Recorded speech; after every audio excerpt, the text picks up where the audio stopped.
माँ की कृपा से मैं ऐसे कार्यक्रम में यहाँ सम्मिलित हुआ हूँ कि जो पूरे समाज के सामने, प्रदेश के सामने एक उदाहरण प्रस्तुत कर रहा है। ऐसे लोगों के बीच आकर मेरा पहला बिहार का सार्वजनिक कार्यक्रम प्रस्तुत करना और उसमें सम्मिलित होना मेरा खुद का सौभाग्य है।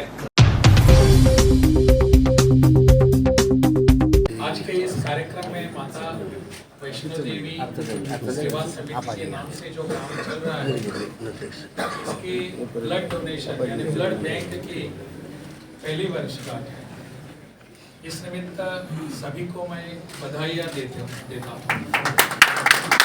आज के इस कार्यक्रम में उपस्थित हैं मेरे मित्र माननीय सांसद सुशील कुमार मोदी जी, माता वैष्णो देवी सेवा समिति के अध्यक्ष जगजीवन सिंह जी, संस्थापक श्री गोपी तुलसीयान जी, नंदकिशोर अग्रवाल जी, मीडिया के सभी भाई बहन, सभी उपस्थित बहनों भाइयों, और मेरे 2 दिन पूर्व जिनसे मेरी मुलाकात हुई है दैनिक भास्कर के उन्हें प्रतिनिधि श्री शुक्ला जी और सभी आज उपस्थित बहनों और भाइयों। ऐसे ये कार्यक्रम जैसे कि सुशील जी बता रहे थे कि मेरा पहला सार्वजनिक कार्यक्रम है यहाँ आने के बाद, और स्वाभाविक रूप से मुझे पता नहीं था कि मैं कौन से कार्यक्रम में सार्वजनिक कार्यक्रम में जाऊंगा, लेकिन माँ की कृपा से मैं ऐसे कार्यक्रम में यहाँ सम्मिलित हुआ हूँ कि जो पूरे समाज के सामने, प्रदेश के सामने एक उदाहरण प्रस्तुत कर रहा है। हम बहुत बार सुनते हैं नर सेवा ईश्वर सेवा है, नर सेवा नारायण सेवा है, ऐसी बातें तो हम कहते हैं। मुझ जैसा आदमी भाषण में भी कहकर चला जाता है, करता कुछ नहीं है, परंतु आप यहाँ कृति करने वाले कर्मयोगी हैं।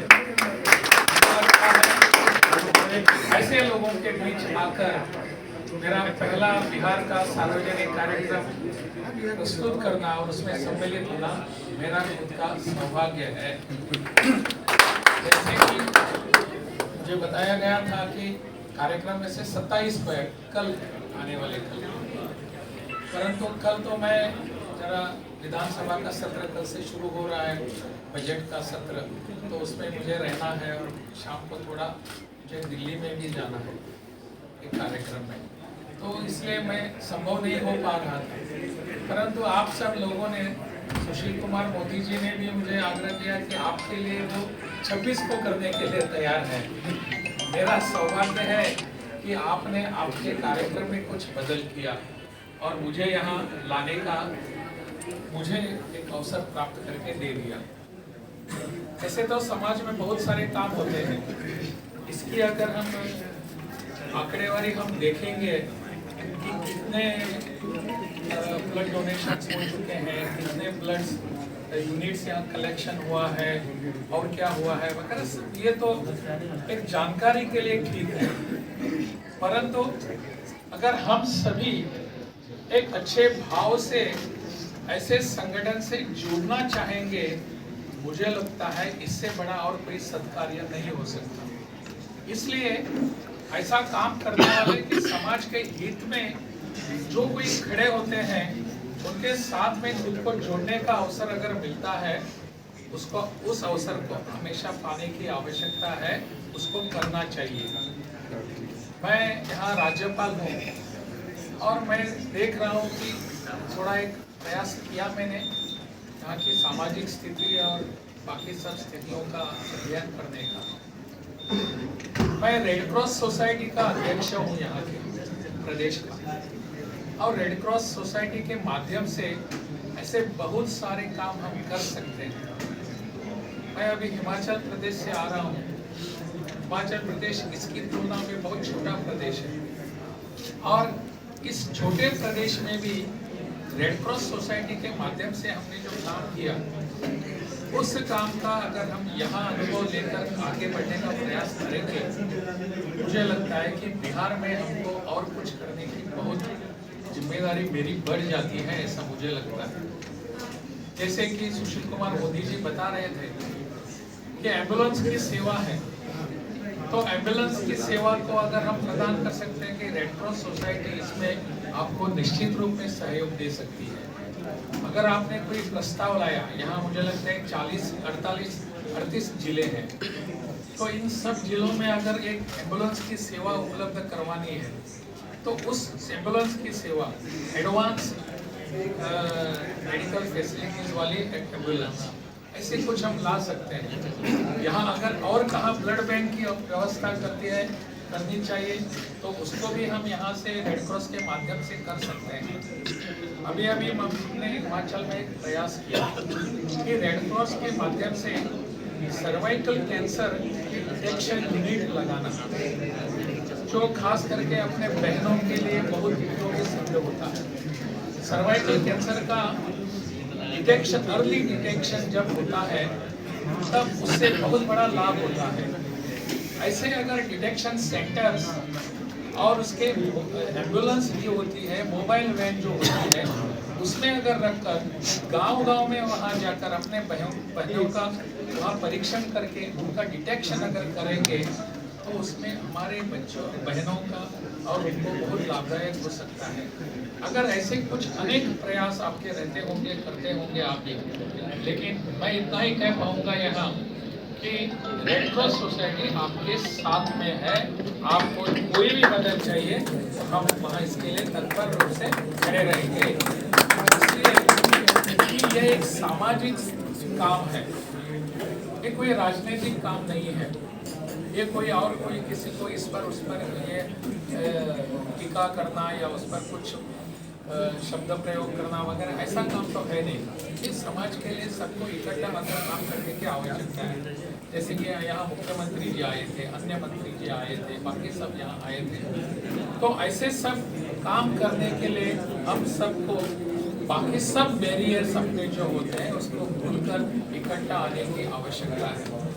जैसे कि यहाँ एक प्रधानमंत्री जी का जिक्र हो रहा था, उनका उल्लेख हुआ था, तो मैं एक उदाहरण देता हूँ कि उनकी इस बातों पर कितनी आस्था होती है। अभी वो हिमाचल में आए थे, मैं जब वहाँ था उस समय, तो एक ही साथ हम बैठे थे गाड़ी में। जाते समय मैंने उनको एक विषय बताया प्रधानमंत्री जी को कि मस्कुलर डिस्ट्रॉफी नाम का एक डिसीज होता है।